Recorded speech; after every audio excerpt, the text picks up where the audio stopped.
किसी के हाथ जोड़ने से अच्छा है, किसी के पास जाकर बैठकर रोने से अच्छा है देवादिदेव महादेव के मंदिर में एक लोटा जल धीरे धीरे एक बेलपत्री समर्पित कर बेलपत्री की जो डंडी है बस शिवलिंग पर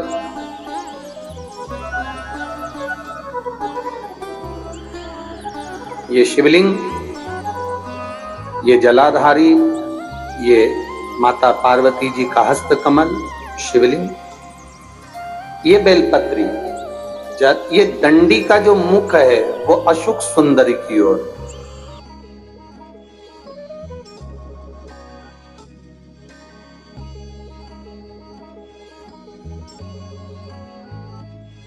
नमस्कार दोस्तों, जय श्री राम। स्वागत है आपका हमारे YouTube चैनल सांसारिक जानकारी पर। हम आपको यहाँ पंडित प्रदीप जी मिश्रा के बताए हुए उपाय जो वह अपनी कथा में बताते हैं उनकी जानकारी देते हैं, ताकि आपको एक ही जगह पे सारे उपाय मिल जाए और अगर कुछ छूट जाए तो वह आपको हमारे चैनल के माध्यम से वह जानकारी मिल सके। हमारे चैनल पे वास्तु से संबंधित जानकारी भी दी जाती है। उपाय आप अपनी मर्जी से करेंगे, चैनल की कोई जिम्मेदारी नहीं होगी। संकष्टी चतुर्थी का सनातन धर्म में अपना ही महत्व है, क्योंकि यह भगवान गणेश की पूजा के लिए समर्पित है। इस दिन लोग व्रत रखते हैं और पूरी आस्था और भक्ति के साथ भगवान गणेश की पूजा अर्चना करते हैं। गंधित संकष्टी चतुर्थी मार्गशीर्ष माह में कृष्ण पक्ष के दौरान आती है। भगवान गणेश को भक्तों के जीवन से बाधाओं को दूर करने के लिए जाना जाता है, क्योंकि उन्हें विघ्नहर्ता के रूप में जाना जाता है, जो जीवन से समस्याओं को दूर करते हैं। बप्पा की पूजा के बिना कोई भी पूजा अनुष्ठान और शुभ कार्य पूर्ण नहीं होते हैं। समर्पित कर एक लोटा जल धीरे धीरे, बिल्कुल धीरे धार में अपने हृदय की बात बाबा से दिल से कहते हुए, बाबा बहुत दुखी है, बहुत कष्टमय जीवन, बाबा बहुत तकलीफ में जीवन चल रहा है और तू ना संभालेगा तो संभालेगा। त्वमेव माता च पिता त्वमेव बंधु च सखा, सब कुछ तो तुमको मान लिया। जब से शिव महापुराण की कथा सुन रही हूं तब से मैंने किसी को नहीं, केवल आपको पिता माना है, आपको भाई माना है, आपको सखा माना है, आपको अपना माना, आपको दादा माना, आपको मैंने नाना। आप ही तो हैं जो संभाल सकते हैं। शिव बाबा से एक लोटा जल अगर समर्पित कर रहे हैं धीरे धीरे, कभी तुम्हारे चित्त में ऐसा आए कि मुझे बहुत टेंशन चल रहा है और मेरा जीवन ठीक नहीं चल रहा, हम कहेंगे, आज के जमाने में लोग हताश हो जाते हैं तो सोचते हैं कि सुसाइड कर लूं, मर जाऊं। हम उनसे इतना सा कहना चाहेंगे कि मरने का प्लान फिर बाद में कर। हम तुमको मना नहीं करेंगे कि तुम मरने का प्लान मत बनाओ, तुम्हारा मन हो तुम बाद में प्लान बनाना। एक बार विचार कर लेना कि अभी नहीं मरूंगा, अभी मैंने कथा सुनी है और सुना है एक लोटे जल का महत्व क्या है। कर्जा हो गया ना चुक जाए, दुख आ गया ना कट जाए।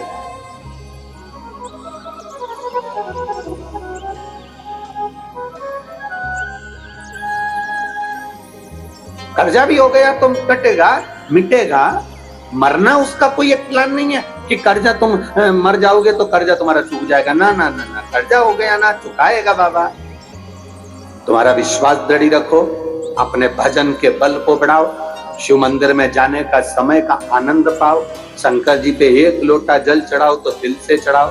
राम नाम, कृष्ण नाम, शिव नाम जो जप रहे हो उसको दिल से जपो। भगवान की भक्ति दिल से करो।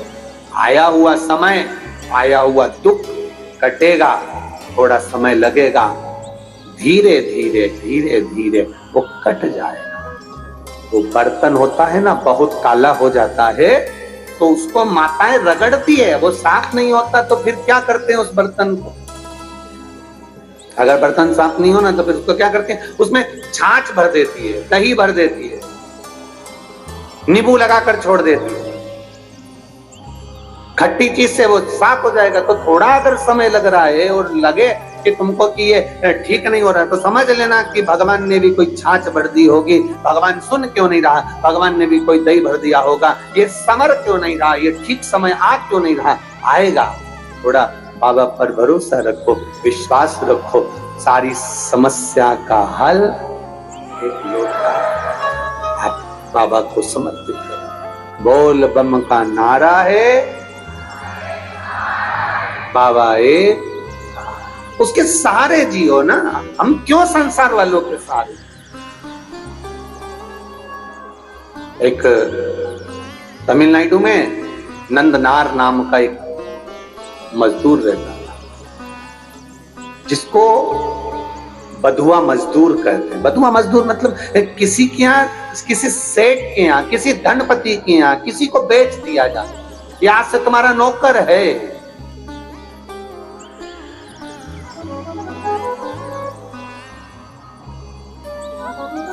नंदनार को उसके घर वालों ने उसको दे दिया, सेठ जी ये तुम्हारा, अब तुम जानो। पैसे ले लिए, नंदनार उनके यहाँ काम करने लगा। नंदनार खेती का काम करता, मजदूरी करता, बहुत दिन भर उससे काम करवाते। पैसा में खरीदा है तो फिर तो काम करवाएंगे। इसीलिए तो हम आप लोगों से कहते हैं लड़का लड़की की शादी करो तो पैसे से मत करो कि साहब हमने 10 लाख रुपए लूंगा, एक गाड़ी, फ्रिज, कूलर, वॉशिंग मशीन सब देना पड़ेगा, तब मैं लड़के की शादी तुम्हारे यहाँ करूंगा। मतलब तुम लड़के को बेच दिए हो। अब लड़के को तुमने अगर ससुराल वाले को बेच दिया है तो ससुराल वाले, अब तुम ये मत कहना कि तुम्हारा छोरा है, तुम्हारा बेटा है। तुमने एक गाड़ी, एक फ्रिज, एक वॉशिंग मशीन, एक इतना सोना, चेन, अंगूठी, मोबाइल, पर्स, इसके चक्कर में तुमने अपने लड़के को लड़की वालों को दे दिया। अब तुम ये छोड़ दो कि लड़का तुम्हारा है। अब वो तुमको पापा जी भले कहले, पर तुम्हारा सम्मान नहीं करेगा, सम्मान को अपने ससुर का करेगा। क्योंकि 10 लाख की गाड़ी, एक फ्रिज, एक वॉशिंग मशीन, एक 2 जोड़ कपड़े में तुमने बेच दिया। अब बेच दिया तो वो आदर उनका करेगा। आपको बोलेगा पापा, उनको बोलेगा पापा जी। आपको बोलेगा मम्मी, उनको बोलेगा मम्मी जी। बोलना पड़ेगा क्योंकि जगदम्बा वहीं खड़ी है।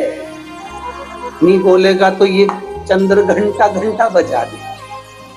बोलना पड़ेगा, खरीदार। घर में बहू लेकर आना, कार वाली कभी मत लाना, संस्कार वाली लेकर आ जाना। कार वाली बहू मत लाना बाबा, संस्कार वाली लेकर आना। जब संस्कार वाली बहू हमारे घर में प्रवेश करती है तो वो हमारे जीवन को सार्थक करती है। विद्वत ब्राह्मण जन, भूदेवता, पृथ्वी के देव, ब्राह्मण जन जब किसी लड़का और लड़की की पत्रिका मिलाते हैं, गुण मिलाते हैं, तो वो यही देखते हैं कि संस्कारवान लड़की इनके घर में प्रवेश करे। भूदेव यही चाहते हैं। ब्राह्मण यही पूजन पाठ के माध्यम से आपको वर प्रदान करते हैं। ब्राह्मण देवता आपको ये वर देने का प्रयास करते हैं कि आपके घर में सुख समृद्धि, सुख शांति, वैभव, प्रतिष्ठा सब बनी रही। ये भूदेव का एक आनंद है, ये ब्राह्मण देव का एक आनंद।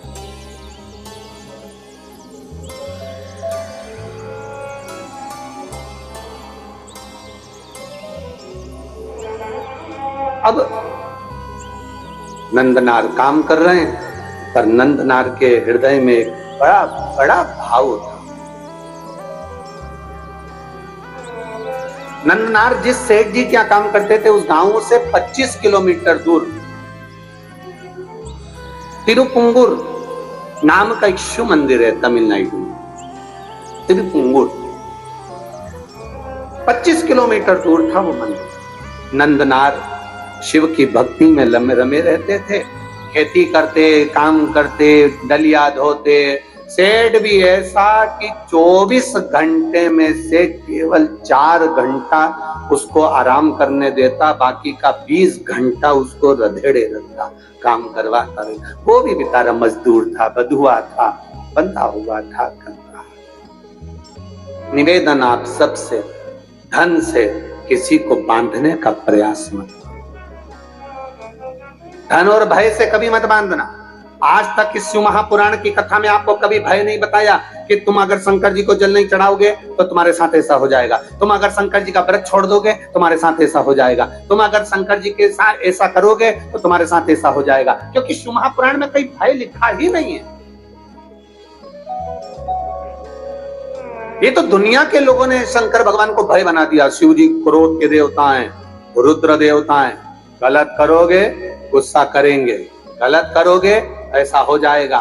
शिव महापुराण की कथा कहती है शंकर भगवान को पशुपतिनाथ कहते हैं। पशुपतिनाथ मतलब पशुओं का भी वो देवता है, साधारण सा नहीं, वो भोला है। उसको क्रोध तो केवल तब आता है जब उसके भक्तों पर विपदा आती है, और वो विपदा कटती नहीं, तब मेरे महादेव को क्रोध आता है। हर कभी शिव जी को क्रोध नहीं आता, हर कभी शंकर भगवान को क्रोध नहीं आता। घर में रहने वाली माँ को हर कभी क्रोध थोड़ी ना आता है, घर में रहने वाली स्त्री को, घर में रहने वाली बहू को हर कभी क्रोध नहीं आता। जब देवरानी जेठानी में क्रोध कब आएगा? देवरानी जेठानी की झगड़ा होगा तो गुस्सा नहीं आएगी, पति की बात होगी तो झगड़ा नहीं, क्रोध नहीं आएगा। देवरानी जेठानी में लड़ाई होती है केवल औलाद के चक्कर में, बच्चों के चक्कर में। जब अपने पुत्र की बारी आती है और बच्चे के साथ अगर कोई बात हो, अगर जेठानी ने डांट दिया, देवरानी ने कुछ कह दिया, किसी ने कुछ कह दिया, मोहल्ले के लोगों ने कुछ कह दिया, बच्चों के चक्कर में, जब घर की बहू, घर की दादी, घर का बुजुर्ग, घर का बड़ा अपने बच्चों के चक्कर में क्रोध कर सकता है, तो मेरा महादेव भी अपने भक्तों के चक्कर में क्रोध कर सकता है। जब उसके बच्चों को चोट पहुंचे, उसके हृदय को चोट पहुंचे।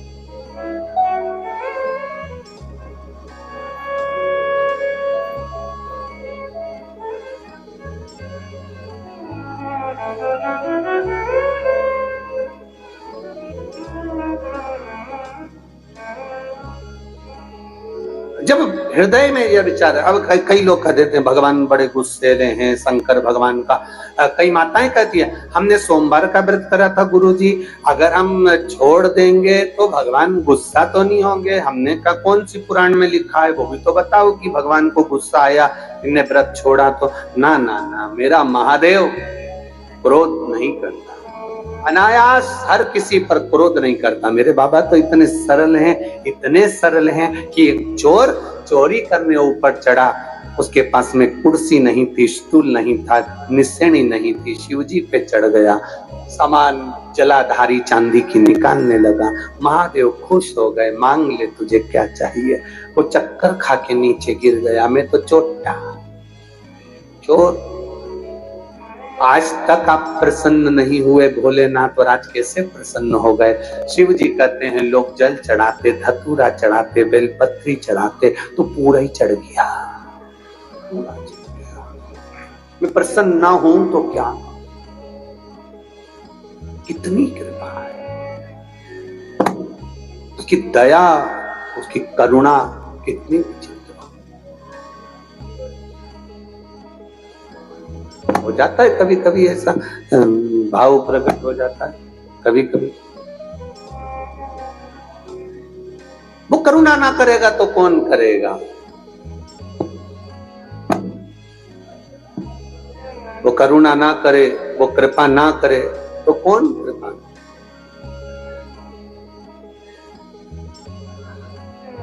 तो वो एक लाइन गुनगुनाते ना, ओ पालन हारे निर्गुण न्यारे,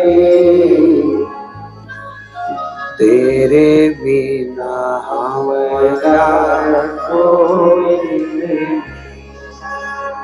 ओ पालन हारे निर्गुण न्यारे, तुमरे बिना मेरा कोई नहीं। हमारी उलझन सुलझाओ भगवन तुमरे बिना हमरा कौन नहीं, तुमरे बिना हमरा कौन नहीं, तुमरे बिना हमरा कौन नहीं। ओ पालनहारे निर्गुण और न्यारे, तुमरे बिना हमरा कौन नहीं। हमरी उलझन सुलझाओ भगवन तुमरे बिना हमरा कौन नहीं। कौन है तेरे से लाखों के दुखड़े जो तू हर गया डमरू वाले, तो मेरे दुखड़ों को देखकर क्यों डर गया डमरू। एक पत्र आया है, देखिए बड़ा भाव से किसी ने लिखा, बड़ा भाव।